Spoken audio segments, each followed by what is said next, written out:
What's up, everyone? Welcome back to another review. This time we're taking a look at Mortal Kombat Legends Battle of the Realms, the direct sequel to Mortal Kombat Legends Scorpion's Revenge. Okay, let's waste no time. Let's get right into it. There's a lot to unpack with this movie. I got a lot of positives to say about it, and I also got a lot of negatives to say about it. So let's just get this going. So positives out of the way first. The voice acting in this movie is really top-notch. A lot of the returning cast members from the previous movie are back in this movie, and I thought they all put in a superb job. Joe McHale, who I loved as Johnny Cage in Scorpion's Revenge, he is just as good as he was in that movie in this movie. There are certain things with Johnny Cage that they did that I didn't really care for in terms of how he was handled in a lot of the fight scenes, but from an overall performance standpoint, Joe McHale is the embodiment of the animated version of Johnny Cage. He's got the right personality to it. He never comes across as cringy or annoying. He's just that right amount of just assholeness, but yet also has a lot of heart. Oh yeah, I can't praise Joe McHale as Johnny Cage enough in this movie. I enjoyed it. I really enjoyed him. He was hilarious. Patrick Seitz, who is the legendary voice of Scorpion, he once again makes his return to the role, and just how Patrick Seitz has been voicing Scorpion for the last decade, it's no different in this movie. He always puts in a great performance. He is Scorpion. His voice matches the character to perfection.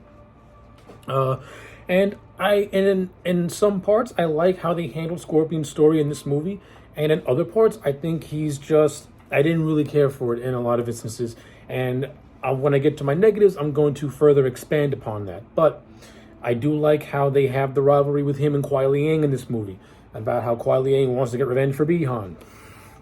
And of course we get the Scorpion and Sub-Zero, putting their differences aside and joining forces as we've been getting pretty much since Mortal Kombat 4.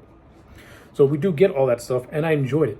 But when I get to my negatives about this movie, I'll expand upon everything much further. But like I said, when it comes to Scorpion, I like how they handled it. And, of course, for Sub-Zero, I also enjoyed how they handled it. Kuai Liang has a much bigger role in this movie.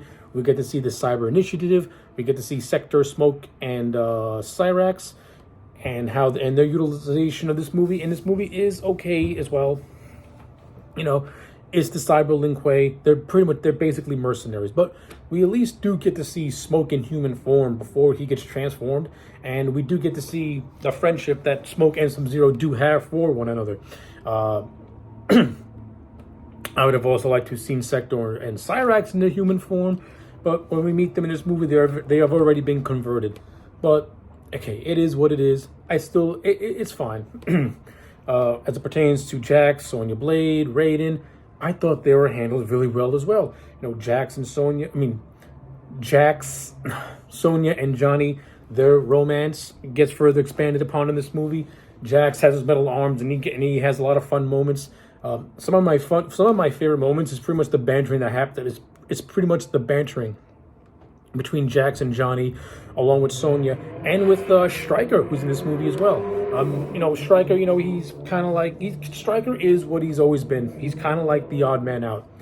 Everyone in Raiden's group is pretty much Dorothy, the Tin Man, and Scarecrow, while Stryker is just Toto. He's along for the ride. But I like Stryker. He didn't come across as annoying in this movie. He came across pretty much as a fish out of water, but also a very formidable fighter. So I didn't hate it. And like I said, I do like the bantering that develops between the four characters, mainly Jax and Johnny, and the whole running gag of Johnny constantly calling Sonya his girlfriend, and Jax and Johnny trying to get advice from Jax on how to get into Sonya's heart or in her pants, sort of, in a way. I enjoyed all that stuff. I thought the stuff was actually really funny.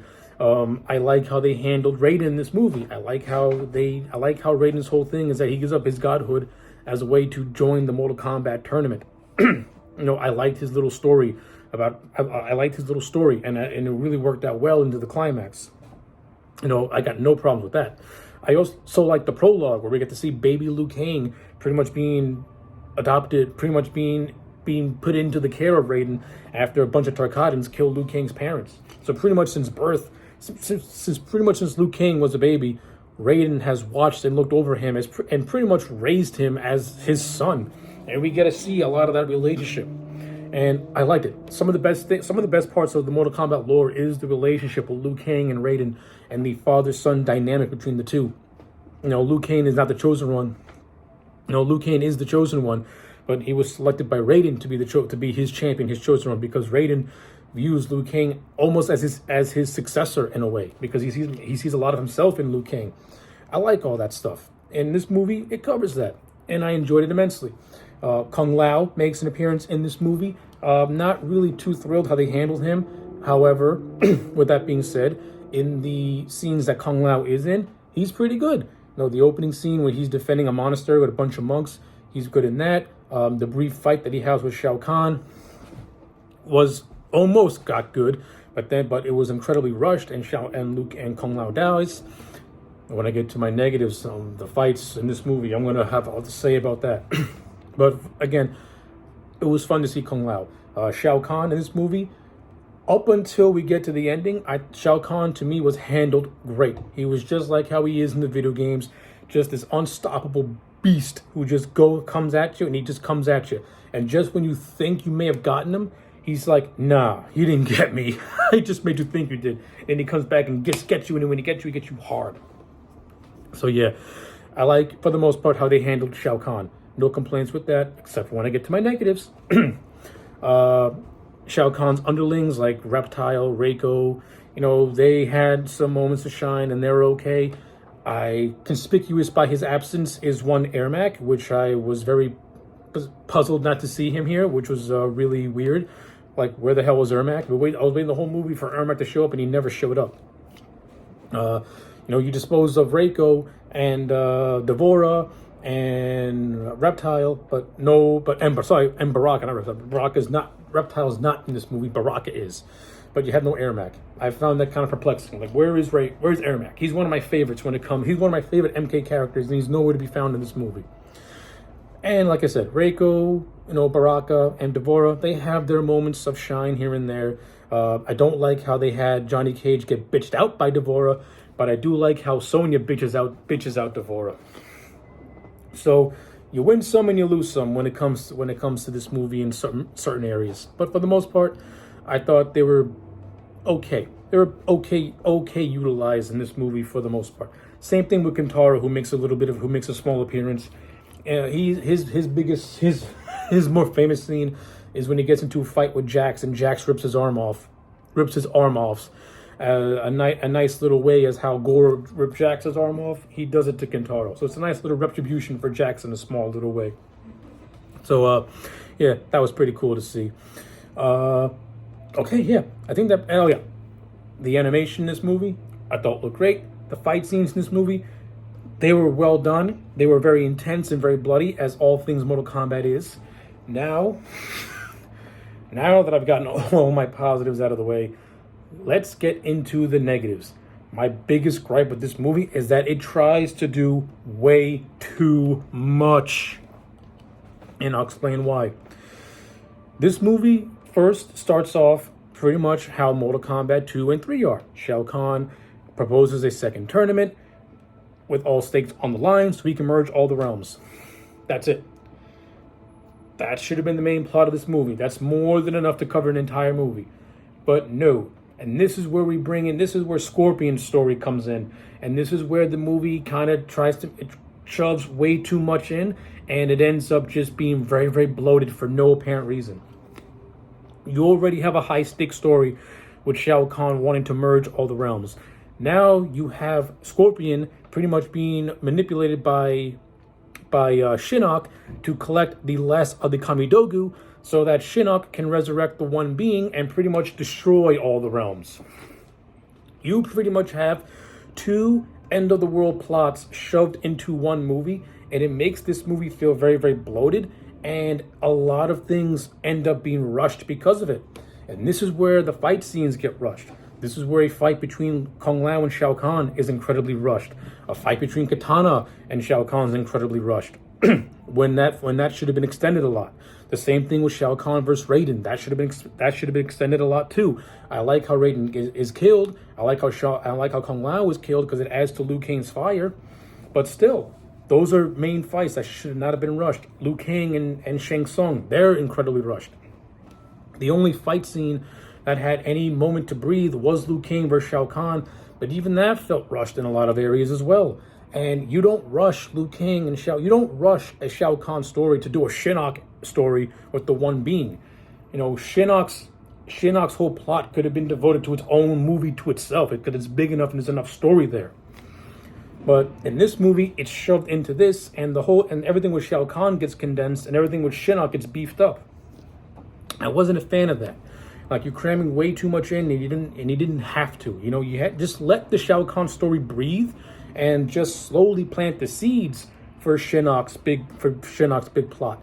Because at the end of the day, when it comes to this movie, you threw Shao Kahn under the bus just to do a Shinnok story.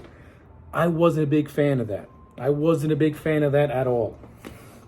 I mean, eventually, you know, Shinnok gets the Kamidogu after the cyber assassins pretty much steal it from Scorpion and Sub-Zero, who had already joined forces, and he becomes corrupted Shinnok, and the realms start to get, and the whole fabric of the realms start to come undone, which is what leads Liu Kang to becoming Fire God Liu Kang, and then you have your whole big climax there. I wasn't a fan of it. I mean, the whole stuff with Shinnok, like I said, I didn't hate it, but if it had its own movie, you could expand it upon it more. You could have built it up some more. Instead, it just feels very rushed because you're doing two concurrent end-of-the-world plots back to back, and it makes this movie feel incredibly bloated when it didn't have to be. And that's my biggest complaint about Battle of the Realms. It does two big plots, and it didn't need it. It did not need it whatsoever. This movie's singular focus should have been on Shao Kahn while still planting the scenes for Shinnok, building him up for his third movie. Not cramming everything all into one. That's this movie's biggest flaw. And that's why I cannot say this movie is as strong as its predecessor, because Scorpion's Revenge, to me, is a much better movie. However, that doesn't make Battle of the Realms a bad movie, not by any means whatsoever. It's still a lot of fun, it's very entertaining, and it is a worthy sequel to Scorpion's Revenge, but as I mentioned, and as I said, you didn't need to do two big end-of-the-world plots back to back. Just focus on Shao Kahn and save Shinnok for a third movie. Instead, you shoved everything all into one, and you end up getting a movie that just feels very, very bloated. And because of that, a lot of certain scenes suffer and certain characters suffer. And that's why at the end of the day, it pains me to say it, but I got to give this movie a 6.5 out of 10. Not because it's a mediocre or bad, but because it tries to do so much, and a lot of things suffer because of it. But I still recommend it because it is a good watch. And if you're a Mortal Kombat fan, you're going to enjoy the references, you're going to enjoy the Easter eggs, and you're going to enjoy a lot of the character bantering. So yeah, with all that being said, those are my thoughts. Let me know yours in the comment sections down below. Like this video and subscribe, and I'll check you back next time for more.